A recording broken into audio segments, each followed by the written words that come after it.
ये जो एक जो भाई है ये हम ऊपर जाने लगा है एवाकाडो के दरख्त पर। तो ये दिखा सकता है कि कैसे एवाकाडो का जो दरख्त है और इसके ऊपर फल लगा हुआ है। भाई फल की शक्ल दिखा देना पहले, किस तरह का फल है ये एवाकाडो। चलो उतारो बिस्मिल्लाह पढ़कर। तो ये जी एवाकाडो जी, बिस्मिल्लाह रहमान रहीम, माशाल्लाह जी माशाल्लाह। तो ये देखे जी, ये एवाकाडो, इसकी पाकिस्तान में जो कीमत है अभी आप इसकी मार्केट में, इसका तकरीबन वज़न है तकरीबन आधा किलो वज़न। ये पाकिस्तान में 2000 रुपये का एवाकाडो है, 3000 का किलो है, 3000 3.5 रुपये का केजी है एवाकाडो। बिस्मिल्लाहिर्रहमानिर्रहीम, अस्सलाम वालेकुम। ਤੁਹਾਡਾ ਆਪਣਾ YouTube ਚੈਨਲ ਨਵੀਦ ਪਰਦੇਸੀ ਵਲੌਗ ਤੁਹਾਡੀ ਖਿਦਮਤ ਦੇ ਵਿੱਚ ਅੱਜ ਇੱਕ ਨਵੇਂ ਮੈਨੇ ਕੋਸ਼ਿਸ਼ ਕੀ ਕਿ ਯਾਰ ਅੱਜ ਤੁਹਾਨੂੰ ਮੈਂ ਇੱਕ ਨਵਾਂ ਬਿਜ਼ਨਸ ਜਿਹੜਾ ਖਾਸ ਤੌਰ ਤੇ ਯੂਰਪ ਦੇ ਵਿੱਚ ਇਸ ਬਿਜ਼ਨਸ ਨੂੰ ਬੜੀ ਅਹਿਮੀਅਤ ਦਿੱਤੀ ਜਾ ਰਹੀ ਨਹੀਂ ਬਲਕਿ ਕਾਫੀ ਅਰਸੇ ਤੋਂ ਇਹ ਬਿਜ਼ਨਸ ਜਿਹੜਾ ਹੈ ਯੂਰਪ ਕੰਟਰੀਆਂ 'ਚ ਜਿਹੜਾ ਹੈ ਨਾ ਬਿਜ਼ਨਸ ਸ਼ੁਰੂ ਹੋ ਰਿਹਾ ਸੀ। ਤੇ ਜਿੰਨੇ ਵੀ ਸਾਡੇ ਆਲ ਏਸ਼ੀਅਨ ਨੇ ਉਸ ਬਿਜ਼ਨਸ ਵੱਲ ਤਵੱਜੋ ਨਹੀਂ ਦੇ ਰਹੇ। ਇਸੇ ਤਰ੍ਹਾਂ ਸਾਡੇ ਨਾਲ ਮੌਜੂਦ ਨੇ ਸਰਦਾਰ ਇੰਦਰ ਸਿੰਘ ਸਾਹਿਬ, ਇਹ ਆਪਣੇ ਭਾਈਜਾਨ ਇੰਡੀਆ ਤੋਂ ਨੇ ਤੇ ਇਹਨਾਂ ਕੋਲ ਥੋੜਾ ਜਿਹਾ ਇੰਟਰਵਿਊ ਲਵਾਂਗੇ। ਪਿੱਛੇ ਇੱਕ ਤੁਸੀਂ ਪੇੜ ਵੇਖ ਰਹੇ ਹੋ, ਇੱਕ ਪੌਦਾ ਦੇਖ ਰਹੇ ਹੋ ਤੇ ਇਹ ਮਾਸ਼ਾਅੱਲਾ ਇਹਦਾ ਕੰਮ ਕਰਦੇ ਨੇ ਪੌਦੇ ਦਾ।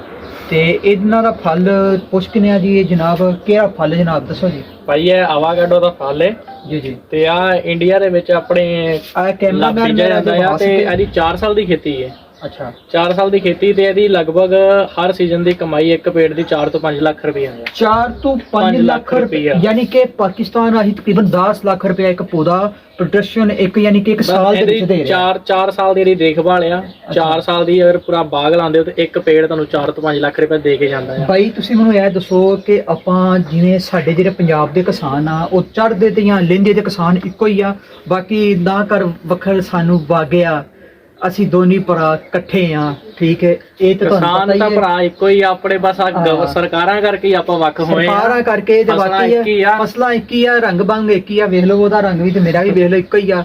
ਤੇ ਬਾਕੀ ਇਹ ਬਾਈ ਤੁਸੀਂ ਮੈਨੂੰ ਇਹ ਦੱਸੋ, ਸਾਡੇ ਜਿੱਦਾਂ ਆਪਣਾ ਪੰਜਾਬੀ ਜਿਹੜੇ ਭਾਈ ਇਹ ਮੁੰਜੀ ਕਣਕ ਰਵਾਇਤੀ ਫਸਲਾਂ ਤੋਂ ਬਾਅਦ ਹੁਣ ਇੰਡੀਆ ਵਿੱਚ ਆਪਣੇ ਆਵਾਕਾਡੋ ਦੀ ਫਸਲ ਜਾਰੀ ਹੋ ਰਹੀ ਹੈ ਕਿਉਂਕਿ ਲੋਕਾਂ ਨੂੰ ਇਹਨਾਂ ਦੇ ਬੈਨੀਫਿਟ ਪਤਾ ਲੱਗ ਰਹੇ ਆ, ਸਾਰਾ ਸਮ ਪਤਾ ਲੱਗ ਰਿਹਾ ਆ ਕਿੱਦਾਂ ਆ, ਕੀ ਪ੍ਰੋਫਿਟ ਆ। ਫਸਲਾਂ ਲਾਉਂਦੇ ਆ, ਇੱਕ ਫਸਲ ਸਾਲ ਦੀ 1.5 ਤੋਂ 2 ਲੱਖ ਰੁਪਏ ਦਿੰਦੀ ਆ।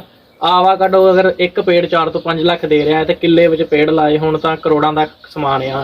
ਇੰਡੀਆ 'ਚ ਇਹਦੀ 1 ਕਿਲੋ ਦੀ ਕਿੰਨੀ ਕੀਮਤ ਹੈ? 1 ਕਿਲੋ ਦੀ ਕੀਮਤ ਇਹਦੀ 1000 ਤੋਂ 1500 ਰੁਪਏ ਹੋਣੀ ਆ। ਲੋ ਜੀ, ਪਾਕਿਸਤਾਨ 'ਚ ਇੰਡੀਆ 'ਚ ਇਹਦੀ 1500 ਰੁਪਏ ਕੀਮਤ ਆ ਤੇ ਪਾਕਿਸਤਾਨ 'ਚ ਤਕਰੀਬਨ 4000 ਰੁਪਏ ਕਿਲੋ ਦੇ ਹਿਸਾਬ ਨਾਲ ਇਹ ਮਿਲਦਾ ਪਿਆ ਵੇ।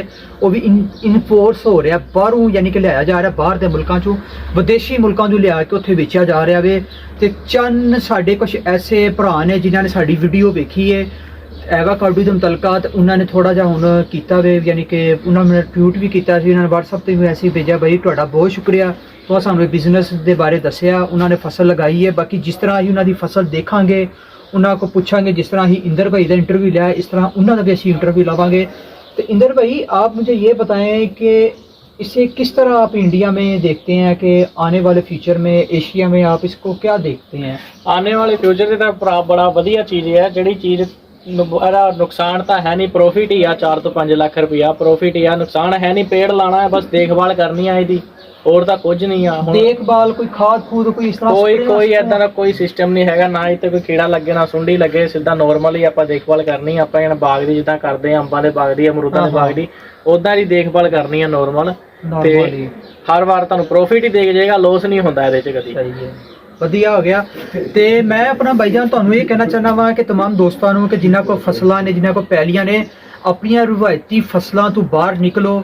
ਕਣਕ ਮੁੰਜੀ ਇਹੋ ਜੀ ਲਗਾਓ, ਠੀਕ ਹੈ, ਪਰ ਜਿਨ੍ਹਾਂ ਫਸਲਾਂ ਜਿਹੜੀਆਂ ਤੁਹਾਡੇ ਕੋਲ ਜ਼ਾਫੀ ਨੇ ਖੇਤਾਂ, ਉਹਨਾਂ 'ਚ ਐਵਾਕਾਡੋ ਦੀ ਫਸਲ ਦਾ ਜਿਹੜੇ ਫਸਲਾਂ ਦੇ ਤੁਸੀਂ ਅਮਰੂਦਾਂ ਦਾ ਬਾਗ ਲਾ ਰਹੇ ਹੋ ਉੱਥੇ ਐਵਾਕਾਡੋ ਦਾ ਬਾਗ ਵੇਖੋ ਨਾ, ਵਧੀਆ ਅਮਰੂਦਾਂ ਦਾ ਅਸੀਂ ਲਾਉਂਦੇ ਆ। ਅਮਰੂਦਾਂ ਦਾ ਬਾਗ ਕੀ ਦੇ ਰਿਹਾ, ਕੋਈ ਕਿੰਨਾ ਪ੍ਰੋਫਿਟ ਦੇ ਜਾਂਦਾ, ਸਾਲ ਦਾ ਦੇ ਕੇ ਜਾਂਦਾ 6 ਮਹੀਨੇ ਦਾ। इधर ਤੁਸੀਂ ਆ ਵੇਖੋ ਇੱਕ ਪੇੜ ਚੋਂ 4 ਤੋਂ 5 ਲੱਖ ਰੁਪਏ ਨਿਕਲਦਾ ਪਿਆ, ਇੱਕ ਫਸਲ ਹੁੰਦੀ ਆ 4 ਸਾਲ 'ਚ। ਤੇ ਬਾਈ ਮੇਰਾ ਖਿਆਲ ਹੈ ਕਿ ਅਮਰੂਦਾਂ ਦੀ ਜਿਹੜੀ ਫਸਲ ਹੈ ਨਾ ਉਹ ਅਸਾਂ ਆਪਦੇ ਹੀ ਖਾਣੀ ਹੈ। ਸੇਬ ਅਮਰੂਦ ਹੀ ਆ, ਅਮਰੂਦ ਹੰਗਰ ਬੈਨੀਫਿਟ ਹੈ ਇਹਦੇ ਵੀ। ਆ ਨਹੀਂ ਹੈਗਾ ਕਿ ਅਮਰੂਦ ਤੋਂ ਲੱਗ ਗਿਆ। ਸੇਬ ਅਮਰੂਦ ਹੰਗਰ ਹੀ ਆ, ਅਮਰੂਦ ਮਿੱਠਾ ਹੋ ਜਾਂਦਾ, ਬਸ ਥੋੜਾ ਜਿਹਾ ਕੜਵਾ ਹੋ ਜਾਂਦਾ ਆ। ਸਿਹਤ ਲਈ ਵੀ ਬਹੁਤ ਵਧੀਆ ਆ, ਲੀਵਰ ਲਾਵਰ अपने बहुत फिट रखता है, फालतू बीमारियों तो बचा के रखता है जी। जो अपना मोटापे का शिकार है भाई, जो कहते हैं कि मैंने जल्दी से जल्दी जिन भाइयों की शादियां, जिन बहनों की शादी रुकी हुई है, वो एवाकाडो का फल जो है 1 महीना निहार पेट खाए तो मैं दावे से कहता हूँ कि उनका जो वजन है बिल्कुल स्मार्ट और स्विंग इन भाई की तरह हो जाएंगे, या जिस तरह मैं हाँ इदा तुसी हो जाओगे भाई भी लगता है एवाकाडो ही खाते ਖਾਂਦੇ ਰਹੇ ਆ ਭਰਾ, ਇੰਡੀਆ ਬਹੁਤ ਖਾਂਦੇ ਰਹੇ ਆ। ਹੁਣ ਇੱਥੇ ਤਾਂ ਮਹਿੰਗੇ ਹੀ ਬਹੁਤ ਆ, ਇਸ ਕਰਕੇ ਲੈਂਦੇ ਨਹੀਂ। ਇੰਡੀਆ ਆਪਣੇ ਸਹੀ ਮਿਲਦੇ ਆ ਤੇ ਵਧੀਆ ਚੀਜ਼ਾਂ, ਬੈਨੀਫਿਟ ਆ, ਨੁਕਸਾਨ ਨਹੀਂ ਹੈਗਾ ਇਸ ਚੀਜ਼ ਦਾ, ਕਦੀ ਨੁਕਸਾਨ ਨਹੀਂ ਹੋ ਸਕਦਾ ਇਸ ਚੀਜ਼ ਦਾ, ਬੈਨੀਫਿਟ ਹੀ ਦੇ ਕੇ ਜਾਊਗੀ ਹਮੇਸ਼ਾ। तो मैं उम्मीद करता हूँ कि अज का विलाग तुहानू बिल्कुल अच्छा लग्या होगा, तो कमेंट्स करके जरूर दसियो कि साडे विलाग ਦੇ ਵਿੱਚ ਕਾਰੋਬਾਰੀ ਵਿਲਾਗ ਦੇ ਵਿੱਚ ਨਾਲੇ ਪੰਜਾਬ ਆਪਣਾ ਇੱਕੋ ਹੀ ਆ, ਐਵੇਂ ਨਾ ਕਰਿਆ ਕਰੋ ਸਰਕਾਰਾਂ ਪਿੱਛੇ ਲੱਗ ਕੇ ਭਰਾ ਭਰਾ ਬਣ ਕੇ ਰਿਹਾ ਕਰੋ, ਵਧੀਆ ਗੱਲ ਆ। ਅਸੀਂ ਵਿਦੇਸ਼ਾਂ ਦੇ ਵੀ ਵੇਖੋ ਨਾ, ਸਾਨੂੰ ਪਤਾ ਹੈ ਕਿ ਮੁਸਲਮ ਦਾ ਤਾਂ ਨਾ ਸਾਨੂੰ ਪਤਾ ਵੇ ਸਿੱਖ ਭਾਈ ਦਾ, ਅਸੀਂ ਭਾਈਚਾਰਾ ਲੈ ਕੇ ਚੱਲਨੇ ਪਏ ਹਾਂ ਤੇ ਅਸੀਂ ਬਿਲਕੁਲ ਭਾਈਚਾਰਿਆਂ ਤਰ੍ਹਾਂ ਰਹਿ ਰਹੇ ਹਾਂ। ਤੇ तमाम ਵੀਰਾਂ ਨੂੰ ਮੇਰੀ ਤਰਫੋਂ, तमाम ਇੰਡੀਅਨ ਭਾਈਆਂ ਨੂੰ ਮੇਰੀ ਤਰਫੋਂ, ਸਰਦਾਰਾਂ ਨੂੰ ਸਤਿ ਸ੍ਰੀ ਅਕਾਲ, ਤੇ ਮੁਸਲਮਾਨਾਂ ਭਰਾਵਾਂ ਨੂੰ ਅਸਲਾਮ ਵਾਲੇਕੁਮ।